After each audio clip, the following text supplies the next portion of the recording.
Hi, in this video, I'm going to show you how to compare economic data with stocks using the CORREL function.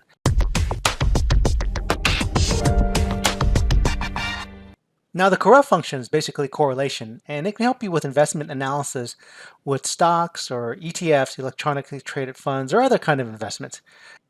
And what correlation is doing is just showing you a relationship between two variables. So correlation is measured between -0 and +0. And here's a good article from Investopedia that kind of visually identifies what correlation is doing. So we have a positive correlation here, and this is a correlation of 1. And so we have, if there's 1 unit that goes to the right, it's going to go 1 unit up, and basically it's a positive because it's going up correlation. So that's where the 1 comes into play. Negative correlation is the opposite of that. 1 unit going to the right and it's going to go down. So it's a negative correlation. That's where the -1 comes into place. And 0, basically there's no correlation to the sets of data.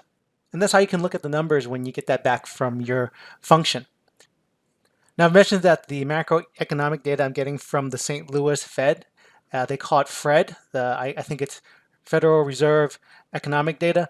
And there's actually an add-in that you can download from the St. Louis Fed site and put it into Excel, and you get all this wonderful economic data from decades past. So this is what we're going to use in this particular video.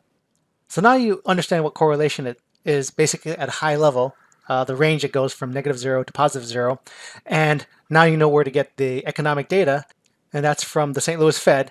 And the other data, the stocks, I'm going to choose MCD, which is McDonald's, and XOM, which is Exxon. You can get this from any of the sites such as Google Finance or Yahoo Finance. So I've already kind of downloaded it, and I'm using the dates from 1990 to late 2020.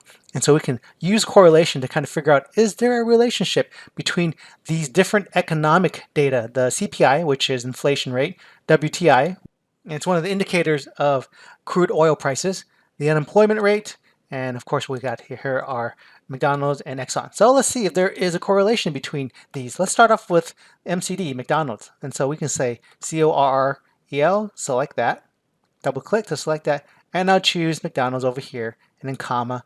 And then my second array is the CPI. Let's see it over here. Press enter, and you can see there actually is a high correlation rate between McDonald's, the stock price of McDonald's, and inflation. Copy that. Let's go down here, Control V to copy. Control C to copy, Control V to paste. I'm gonna paste it over here too. And I'll just change the references here. Go back up here and move CPI over to WTI. And this, of course, obviously, there is not a very strong relationship, right? Because it is going closer to 0 between the McDonald's stock price and West Texas crude oil price. So we know that there's a very weak relationship there.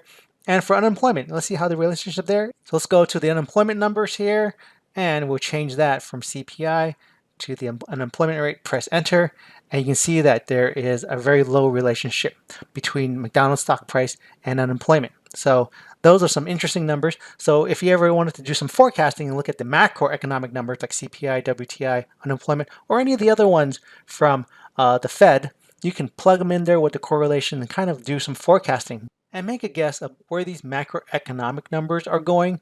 And with the correlation numbers you're looking at, you can probably kind of get a guess of where the stock price is going. Now, of course, correlation doesn't mean causation, so you always have to keep that in mind. Now, for fun, let's try and do it with Exxon. Let's do the same thing we have here. So let's see what we got here for Exxon. Type equals CORREL, press tab. My first array I'm going to do for Exxon, the stock price for the stock ticker symbol for Exxon, comma, let's see, CPI. Press enter. There's also a high correlation between Exxon stock price and inflation. Let's look at WTI, CORREL, press tab, Exxon stock price, comma, and then the West Texas indicator. Let's see, press enter. There's another high indication. And it's interesting, inflation is a little bit higher than the crude oil prices. That's interesting. So let's also look at unemployment equals CORREL, press tab, and we'll look at the ExxonMobil, comma, and then the unemployment rate, press enter, and then we see that there is a low relationship between the Exxon's stock price and unemployment. And that's another interesting thing. So now you can see here, unemployment doesn't really have a lot to affect with these stock prices of McDonald's or Exxon. Maybe other stocks could, those stocks that have to do with maybe staffing companies or whatnot, but for these two, it doesn't. So the CORREL function or correlation function gives a good data analysis point to do further inquiry into how the economic data affects individual investment vehicles. So I hope that helps. Thanks for watching, and don't forget to subscribe.